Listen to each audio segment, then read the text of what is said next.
राहुल और सविता दोनों दिल्ली के एक घर में रहते थे। राहुल के दादा दादी दिल्ली के बाहर रामगढ़ नाम के गांव में रहते थे।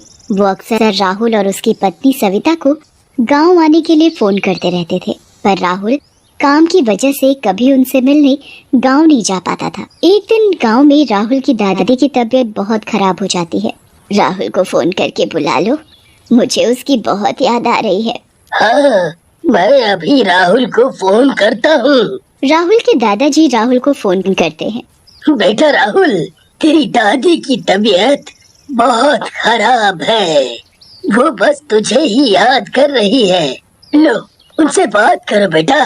बेटा राहुल, हमने बचपन में तुझे देखा था जब तू गांव आया करता था, पर उसके बाद ना हम कभी शहर आए और ना तू कभी गांव आया। तेरे माँ बाप तो इस दुनिया में रहे नहीं, अब तो हमारा जो है तू ही है। अब हमारी थोड़ी सी जिंदगी बची है, इसलिए हमारे मरने से पहले एक बार अपने बूढ़े दादा दादी से मिलने आ जा।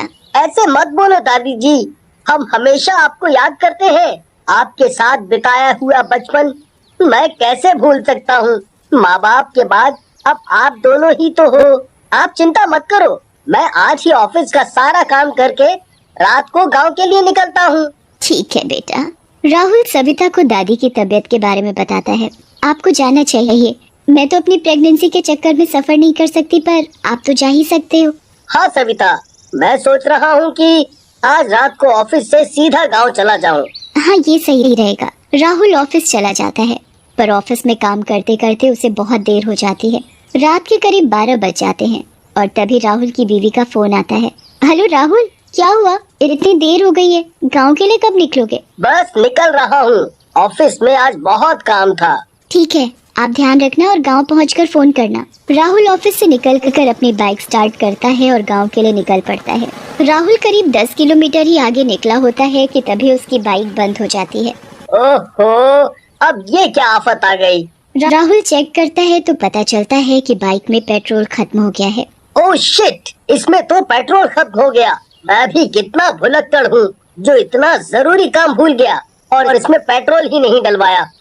अब तो लगता है मुझे गांव बस से ही निकलना पड़ेगा। राहुल बाइक को धक्का मारकर पास ही के एक बस स्टॉप पर खड़ी कर देता है और खुद भी वहीं बैठकर बस के आने का इंतजार करने लगता है। यहाँ कितना सन्नाटा है और ये कितना अजीब बस स्टॉप है।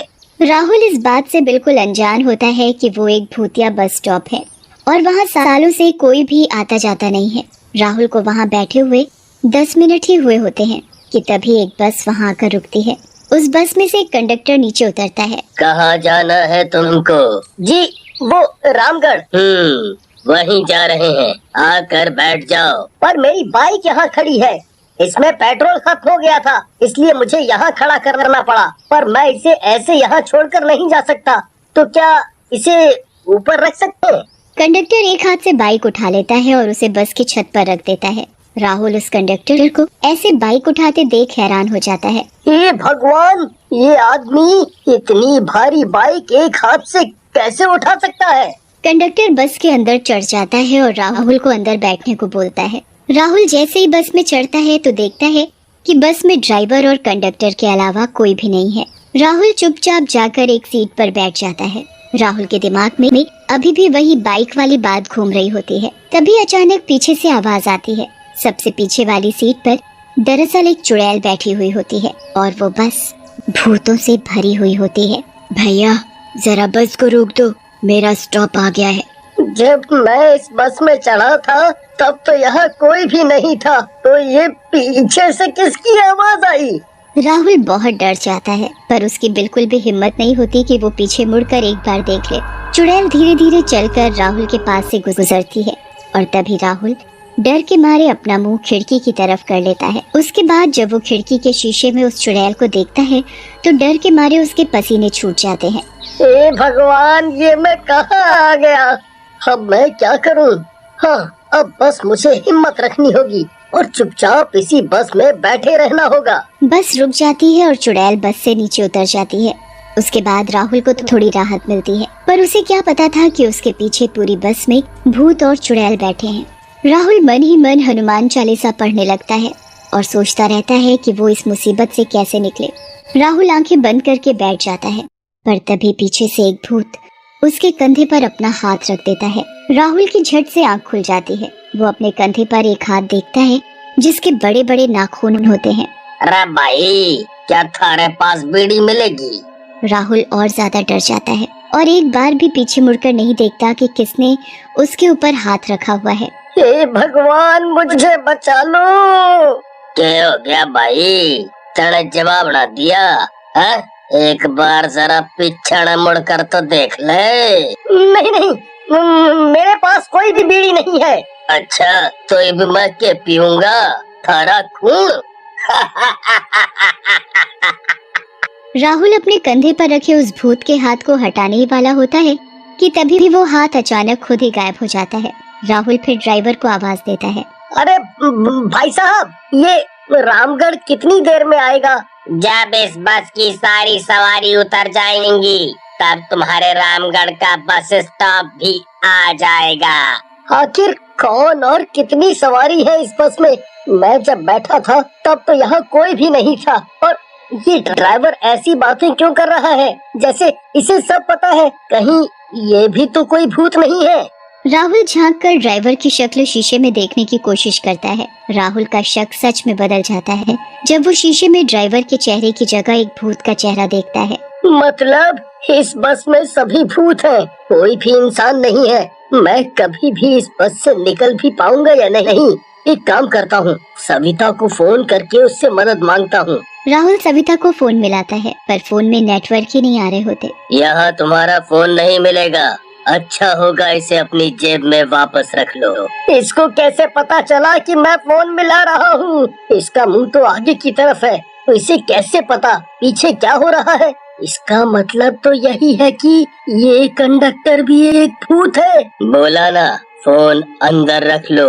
हाँ, वो तो बस में ऐसे ही फोन देख रहा था। मुझे सब पता है कि तुम पीछे बैठकर क्या कर रहे हो। राहुल फटाफट फोन जेब में वापस रख लेता है और तभी बस झटके से रुक जाती है। चलो चलो, जल्दी से सब लोग बस से उतरकर खा पी लो। राहुल बस की खिड़की के बाहर झांकता है तो बस एक ढाबे पर रुकी हुई होती है। सारे भूत और चुड़ैल जल्दी जल्दी बस से उतरने लगते हैं। राहुल चुपचाप बस खिड़की के बाहर देखता रहता है। उसे महसूस होता है कि लोग उसके पास से निकलकर जा रहे हैं और बस से उतर रहे हैं। चलो अब तुम भी उतरो और कुछ खा लो और चुपचाप वापस आ जाना।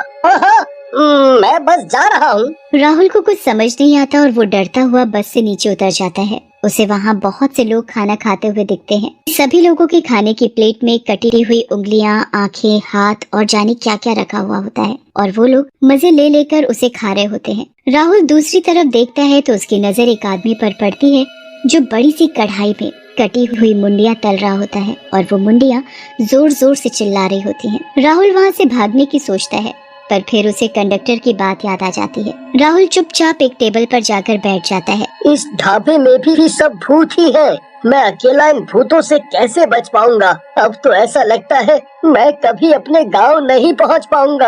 आपको क्या चाहिए? नहीं नहीं, मुझे कुछ नहीं चाहिए। लेना तो पड़ेगा, यहाँ आकर बिना खाए नहीं जा सकते। मेरे लिए एक गिलास पानी ले आओ बस। ठीक है, अभी लाता हूँ। कुछ देर बाद वेटर राहुल के टेबल पर एक गिलास रखकर चला जाता है। राहुल पानी पीने के लिए गिलास उठाता है पर उसमें पानी नहीं बल्कि खून होता है। राहुल डर कर वो गिलास टेबल पर रख देता है। तभी कंडक्टर की बस के अंदर से आवाज आती है। चलो चलो, जल्दी से सब लोग अंदर आकर बैठ जाओ। सबसे पहले राहुल बस में चढ़ता है और अपनी सबसे आगे वाली सीट पर जाकर बैठ जाता है। उसके बाद सारे भूत और चुड़ैल बस में चढ़ने लगते हैं। राहुल डर के मारे चुपचाप आंखें बंद करके बैठ जाता है। उसके कानों में बस लोगों के चलने की आवाज आती है। बस फिर से चल पड़ती है। राहुल अपनी आंखें नहीं खोलता और बस मन ही मन भगवान का नाम लेता रहता है। कुछ देर बाद राहुल के कंधे पर कंडक्टर हाथ रखता है। तुम्हारा बस स्टॉप आ गया है, चलो नीचे उतर जाओ। राहुल आंखें खोलता है तो सामने रामगढ़ का बस स्टॉप होता है। तुम बहुत बहादुर हो जो इस बस से भागने की कोशिश नहीं की। अगर ऐसा किया होता तो यहाँ तक कभी नहीं पहुँच पाते। चलो अब जाओ, और तुम्हारी बाइक में पेट्रोल पूरा भरा हुआ है तो अब तुम आराम से बाइक पर अपने घर तक जा सकते हो। राहुल बस से उतर जाता है। उसके बाद कंडक्टर एक हाथ से राहुल की बाइक नीचे उतार देता है और वो बस वहाँ से चली जाती है। राहुल अपनी बाइक में पेट्रोल चेक करता है तो पेट्रोल पूरा भरा हुआ होता है। उसके बाद वो सारी घटना अपने दादा दादी को सुनाता है।